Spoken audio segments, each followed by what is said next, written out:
Hello, my firsties. Well, things are getting excited in our new Jack and Annie book, Eve of the Emperor Penguin. Jack and Annie have been caught. They're kids on this mission up to the volcanic mountain, and they've been left behind waiting for Pete to come get them with the helicopter. Nancy put away her radio and looked at Jack and Annie. I don't know how you two got past me. We're really sorry, said Annie. This is unbelievable, said Nancy. Jack can't believe it either. How did they mess up so badly? I'm so sorry I brought you here, said Nancy. No, it's our fault, Jack said again. It's mine, all mine. You're just little kids. She was almost in tears. We're not so little, thought Jack again. But a snowmobile rumbled outside and its engine was warming up. Oh dear, I've got to go lead the group up safely to the crater or there'll be trouble. But Pete should be back here in just a couple minutes. Will you be okay by yourself till then? We'll be fine. Don't worry, said Annie. Good, said Nancy. Here, sweeties. She gave them some water and snacks. She said, drink it. And then Nancy spread a blanket on the floor and turned on the small heater. Just lie right down, right on the blanket. Rest here. She patted the blanket. Thanks, said Annie. Jack was too embarrassed to say anything. He felt like a preschool kid just being put down for a nap. Okay, Nancy said with a big sigh. You kids nearly gave me a heart attack. Oh, and she left the hut. We're sorry, said Jack, but Nancy was already gone.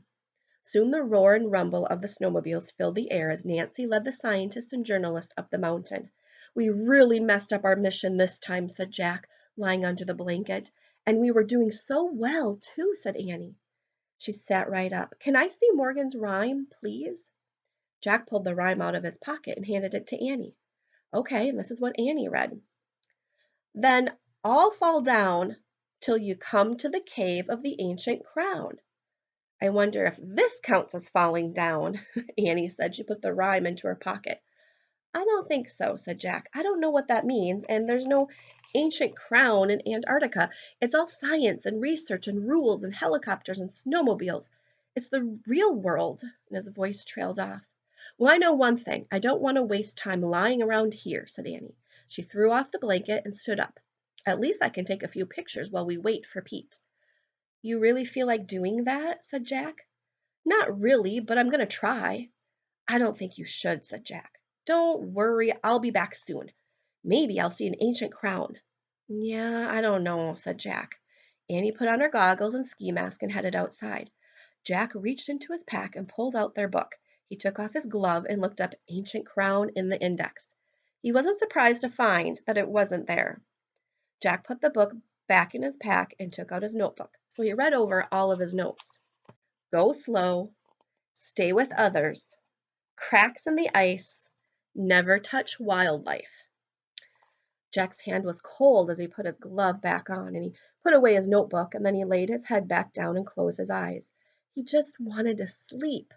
The warmth from the small heater felt good, the sound of the snowmobiles he could hear in the distance. As he started to fall asleep, the words of his notes ran through his head. Go slow. Stay with others.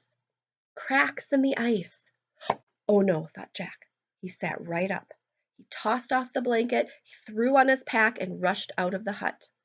The wind was blowing the snow into icy clouds, and Jack pulled up the ski mask, lowered the goggles, and shouted, Annie! Annie!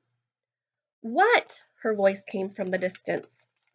Jack caught sight of her. She was aiming her camera up the slope of the smoky crater of the mountain. You have to come back now, he shouted. You shouldn't be walking around by yourself. Oh, okay. Annie put her camera in her pocket. Come on, said Jack. He took Annie's hand and they held on to each other and they walked through the blowing snow back towards the hut. Remember Nancy's rules? There are deep cracks in the... Ah! Before Jack could finish, the ground beneath him gave way and he and Annie crashed through a thin layer of snow, hiding a deep crack in the ice.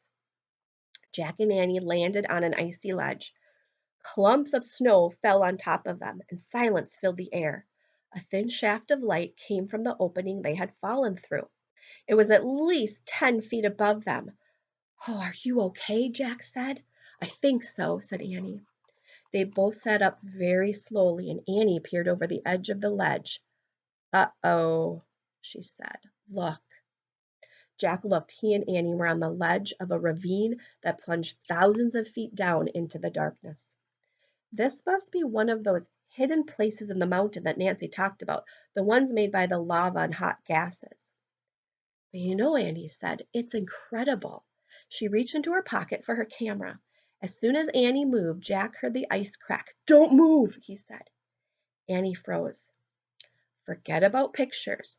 We're facing some serious danger here. If we move, the ice might break under us and then we'll fall. Got it, said Annie. Maybe we should use the wand now? We can't. The wand won't work. We can only use it for the good of others, not ourselves. Right, said Annie. They were both still for a moment, listening to the immense silence around them. Okay, said Annie. The way I see it, if we don't use the wand, we'll be stuck here forever, and soon we'll make the wrong move and fall. Right, said Jack. So we'll never find the secret of happiness for Merlin, and Merlin will fade away completely from sorrow, and Camelot will lose its magic forever. Right, said Jack. So maybe in this case, rescuing ourselves isn't just for our good. Our good is also the good of others and Merlin.